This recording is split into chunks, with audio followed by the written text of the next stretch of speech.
Hi everyone, it's time for the prequel comic, and I want to preface this by saying there will be spoilers in this video.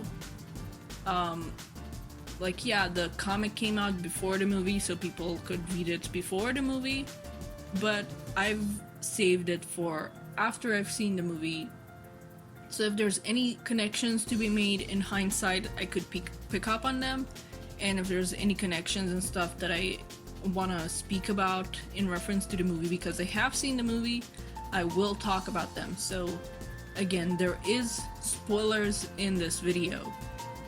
So if you haven't seen the movie, run away and then come back to this, or just watch it anyway, I guess, if you don't mind spoilers. But it will probably be best not to be spoiled, huh? And this video is gonna be a bit late. I mean, ideally, if you're one of the first people watching this, it's Friday, ideally, because the movie came out on March 31st here, so I watched it. I had that whole day of hype after the movie that I couldn't focus on, and then the weekend was busy, so I'm recording this later than I normally would, plus it's a bigger book. It's not the regular comic size, so it's a lot more. It's gonna be a lot more editing because it's like 40 pages, I think. But yeah, I'm not gonna dawdle much. Again, spoiler warning, this video will have spoilers for the Sonic sequel. But yeah, I won't delay much on the cover this time. The special issue is, like I said, like 40 pages long, but it's a nice cover and it's nice to see movie Sonic drawn in 2D.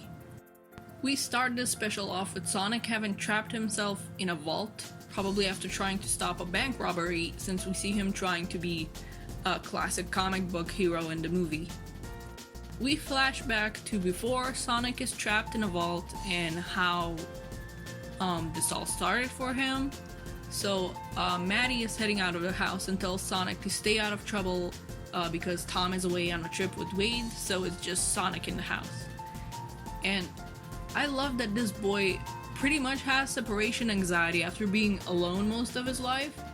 Well, I think it would be called separation anxiety anyway. He doesn't have a problem with people being away so much as he does with just being alone in the house. But anyway, after this he gets all, antsy, and he's like, okay, I gotta do something, nobody's gonna know anyway, and he zooms off out of Green Hills, I think. No, he zooms into Green Hills, like the little town. He still causes mischief around town, even as people know of him, but some people in Green Hills are still in denial that he exists, it turns out. And after this we see Crazy Carl, or I guess not so Crazy Carl now. Sonic has a little interaction with him, but I didn't want to go posting the entire page, so go read it yourselves. Sonic is talking to Sergeant Sprinkles, lamenting how after that fight with Robotnik, he's been pretty bored. And he's bored on the fishing trips too, which makes sense. Fishing requires a lot of just sitting still in a boat and being fairly quiet, so really it's no wonder Sonic wouldn't like it. I mean, you gotta sit still and you're in the middle of water, so... But anyway, meanwhile, there's a bank robbery in the area where Sonic and Tom usually do their fishing trips. The robbers aren't really after money, they're after one of Robotnik's gloves. The techie ones that he uses in the movies. And this guy's working for a client, but Robotnik is currently lost in space. So I'm gonna guess that the client is actually Agent Stone. Tom and Wade were actually ice fishing in the area, so they answered the call about the bank robbery. And at the same time, Sonic hears of it on the news, so he also heads out to help. Sonic zooms into the bank, startling one of the people there, and it seems that he was still workshopping his hero name before he settled for Blue Justice. And here he tried calling himself Super Streak. And I mean, Uh, Technically, he's naked because like this lady is like, "Are you naked?" And technically he is, but it doesn't matter because he's a cartoon, so she isn't wrong. And also Sega won't let him wear pants, so that lady tells him that the leader of the gang is in the vault, so Sonic goes in there only to immediately get zapped. And the lady was actually the one to tase him. She was an insider for this job. Yeah, I definitely think Agent Stone is their client. And also, they're being paid in crypto, so they aren't even being paid for real. Like, they're being paid in a scam. What a great way to make these characters instantly dislikable. And honestly, now I really want for Sonic to fight them a lot. Tom and Wade show up at the scene, and the officer there mistakenly called them Andy and Barney. The robber activated the glove though, and with it called upon those drone badniks that Robotnik was using. The robbers used one of the drones to hook the vault and literally lift it out of the bank, but Sonic starts running in there and spinning the whole thing, which causes this whole scene.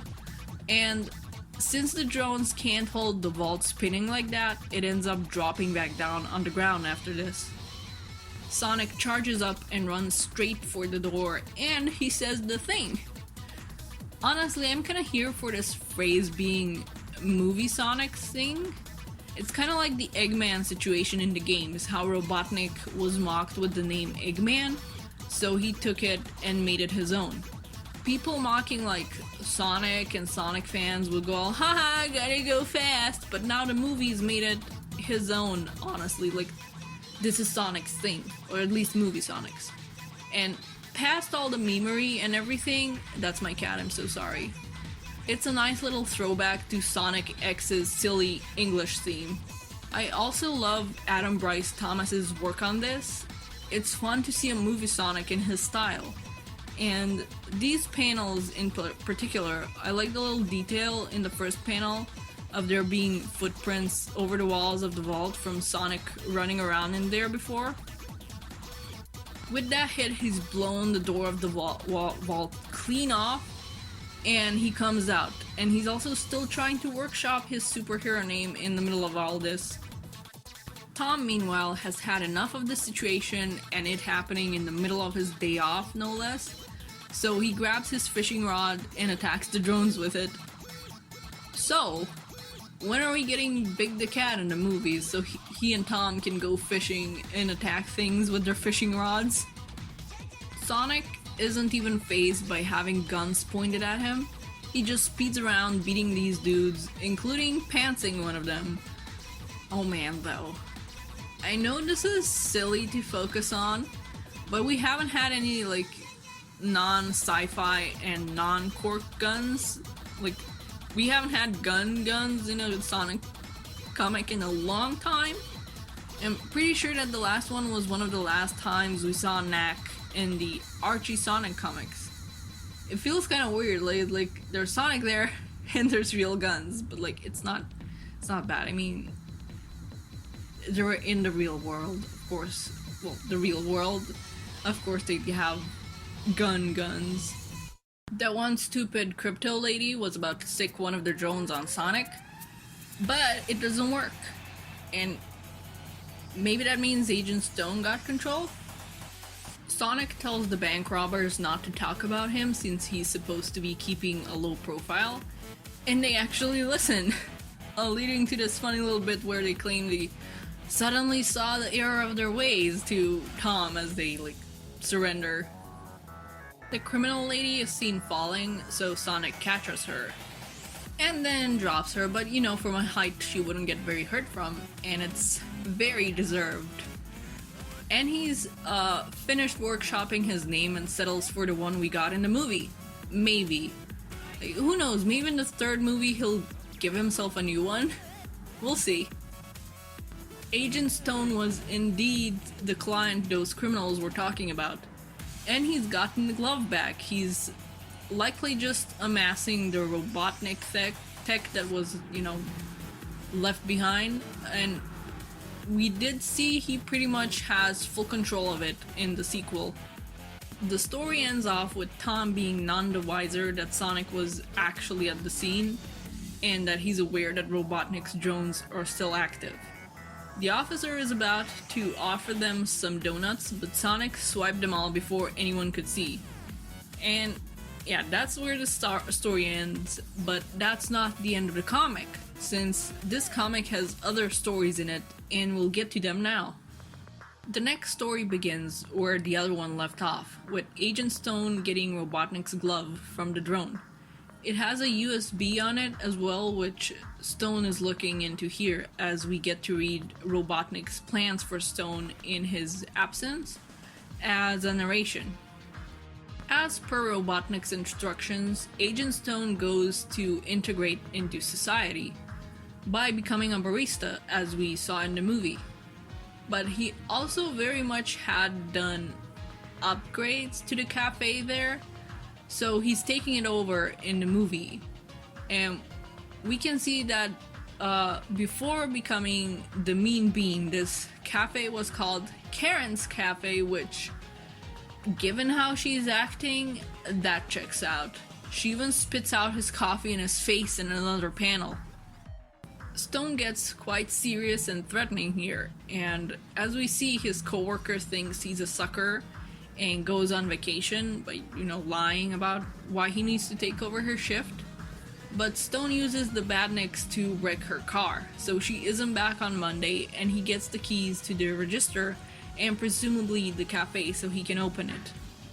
Oh, okay, so it's very likely that he didn't just wreck that coworker's car, but kidnap her as well, since that's what he does to who I'm pretty sure was the manager, so now Stone takes his place. Karen is still a Karen though, like, how many times have we heard, like, why doesn't anyone want to work in the last 2 years? So she's just a full-on Karen, even more Karen than Starline is. True to his word, Stone takes control of the cafe within a week, after getting Karen arrested for money laundering after leaving an anonymous tip. And that's how Agent Stone took over the cafe, renaming it to the Mean Bean and making it into Robotnik's new HQ. We do see more of Stone in the sequel, so it's nice to see how he was faring without Robotnik and how he ended up in that cafe. And it's nice to see him work on his own and be a threat, though I'm sure Robotnik would say it was only because he followed his instructions. But yeah, he can very much be a threat on his own. And honestly, Agent Stone is kind of unhinged in his own way. I mean, you gotta be at least a little bit unhinged to follow after Robotnik like he does. But yeah, it really comes into light without Robotnik, who's like super mega ultra unhinged being next to him. It's like, yeah, both of these people are pretty bad and unhinged, huh? Even though, like, Agent Stone acts more wholesome. But yes, moving on, the next story focuses on Knuckles, and we discover that before the events of the sequel, and likely for a few years while Sonic was living alone, Knuckles had been searching through the galaxy trying to find Sonic and avenge his people.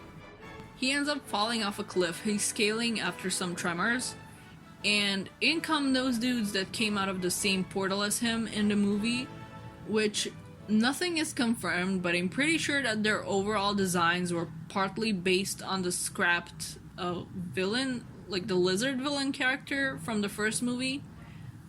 Anyway, they cuff Knuckles and drag him away. And he actually gets taken to Casino Night Zone. And in the background of this panel, you can see Espio and Vector, and you can just barely see Charmy's antenna next to Vector.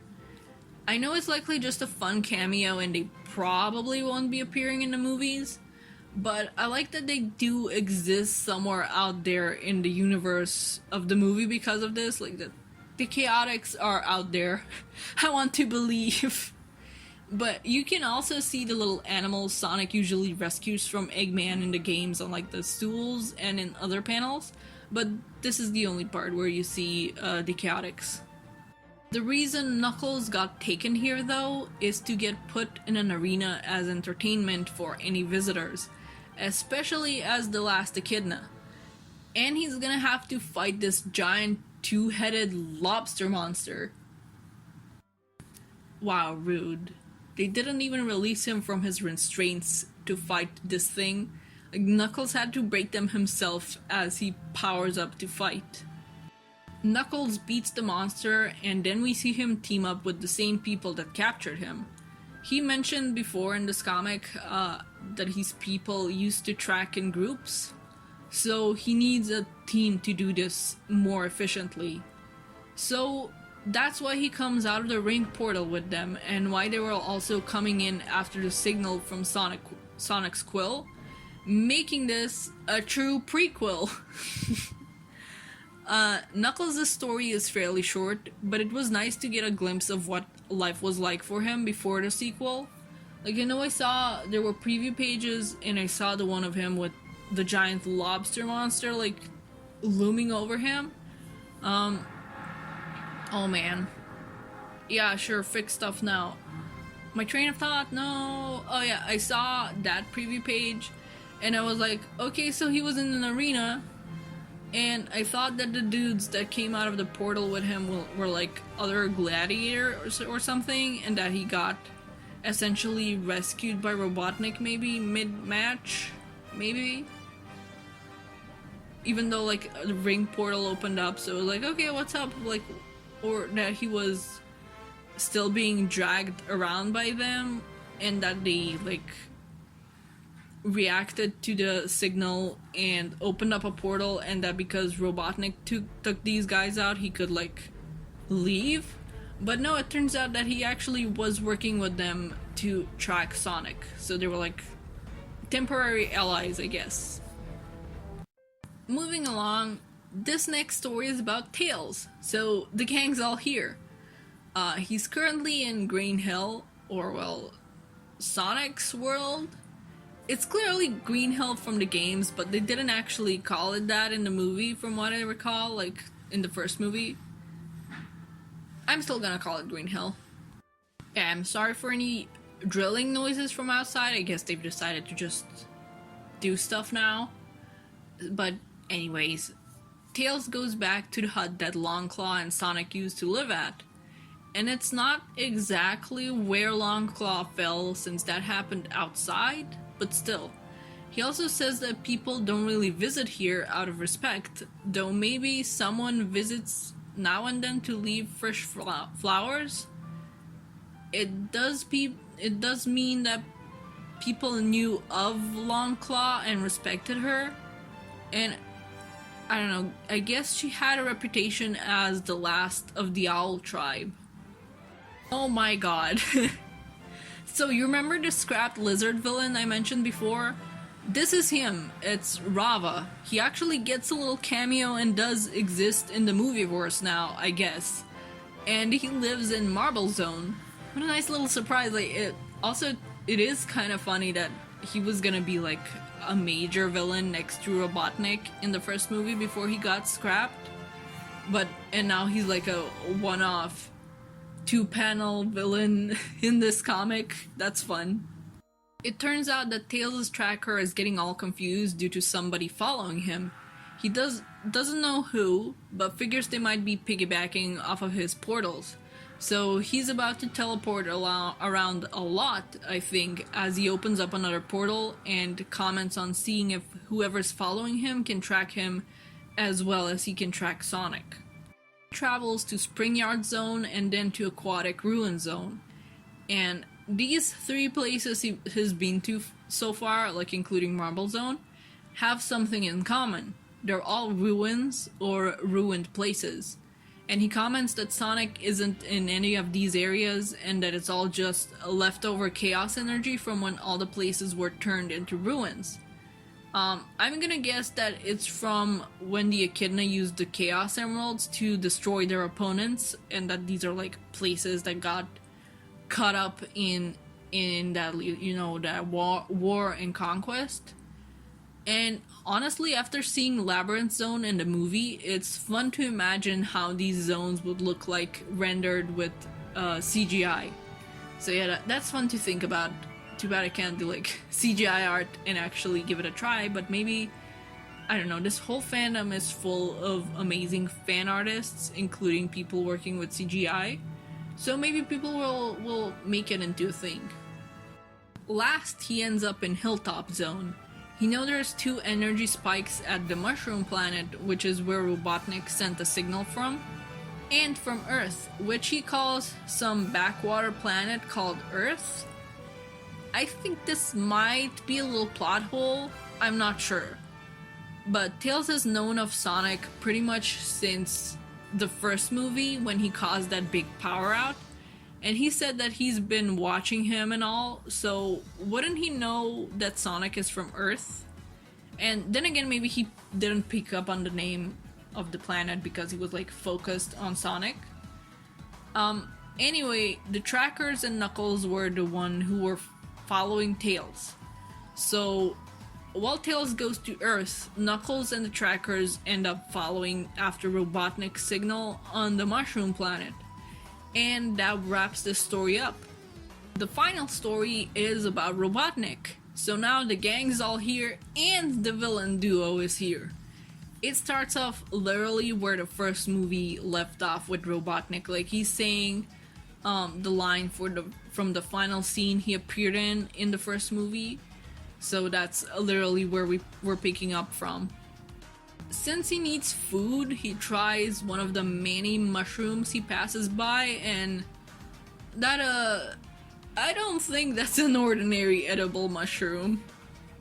He follows a trail of those blue mushrooms that leads him into a whole cave of them. But it turns out that these things hide tiny chumpy little predators in them. They attack him and he gets covered by a bunch of them, but refuses to give in even when he's faced with the biggest one, which I guess is like the queen. And then he freaking fries it with a mini flamethrower. And not just that one, he fries all of them. The full cave. He destroys a whole group of what are probably the only living creatures other than him on this planet. And what a great menacing art to go with it too. Like, I love the close-up of that face and the shading on it. I love it. I love this art. But enough gushing. After this, he says how he's also gonna get back to Earth and finally get that hedgehog. Like he says it like that, emphasized with exclamation marks. And that's where the story ends, with a little box informing us there's 200 more days until Christmas. So he didn't really make it home by Christmas, since in the movie it was more than 200 days after the first one. Or at least I'm pretty sure it was mentioned. Plus, in the first story in this comic, we do see that there is snow, but it's melting, so Christmas has definitely passed in the movie universe by the time that Robotnik comes back. And that's the end of this comic as well. It was fun. I loved the art. It was great to see all these artists that we see the work of in the comics have a shot at drawing the movie characters. And it was great to see glimpses of what the characters were up to between the first movie and the sequel. And I'm just imagine how wild it must be to be the actors of this movie. Like, first you end up starring in a movie that gets absolutely bashed after the first trailer, but then the backlash is loud enough that the suits listen and the design of the titular character gets changed. But things are still kinda uncertain about whether people will love this movie or not, because like, it's a video game movie, how good could it, be received? But then people love this movie and it's a hit and it beats out Marvel even, at least for that year, for 2020. And people love it so much that it gets a sequel. And there's even a tie-in comic, so like, if you're one of the live action actors, you get to see your likeness and the character you play be in a comic. Like, how awesome and wild is that? Especially like, for Agent Stone because he was like a minor, you know, side character that was like a lackey for Robotnik. And in the second movie, he does get more screen time and more stuff to do, clearly, like, because they saw that people loved him. And yes, I do love him. And, like, you get to see yourself in a comic. How cool is that? But, yeah, again, it was awesome seeing all these people that we've seen draw the Sonic characters before we get to take the movie characters for a spin. I loved the work in this comic. And I love this comic. But yeah, I think I rambled enough. This hasn't gone on for as long as I thought it would. I thought it would be like, oh man, are we gonna go for 40 minutes for like 40 pages? But it's okay. But yeah, definitely pick this up if you're a fan of the movies. It's like the first story is the longest and the other ones are shorter, but that doesn't really get in the way, I think. They tell us what we need, and like we don't need like full story arcs about what was going on. And I mean, you could say, well, Knuckles was traveling the galaxy, shouldn't we have seen more of what was up there? But there's gonna be a Knuckles series, so I'm gonna guess that we'll be seeing like his travels across the galaxy there. So yeah, that's just wild. With one redesign, we went from just one movie to a sequel, to a third movie being planned, to a tie-in comic, and to a series being planned for Knuckles. But yeah, that's the prequel comic, and those are my rambles. I hope they weren't too much. I hope you enjoyed them. If you were spoiled, sorry, but I did give a warning that there were spoilers. And yeah, see you when I see ya. Bye bye.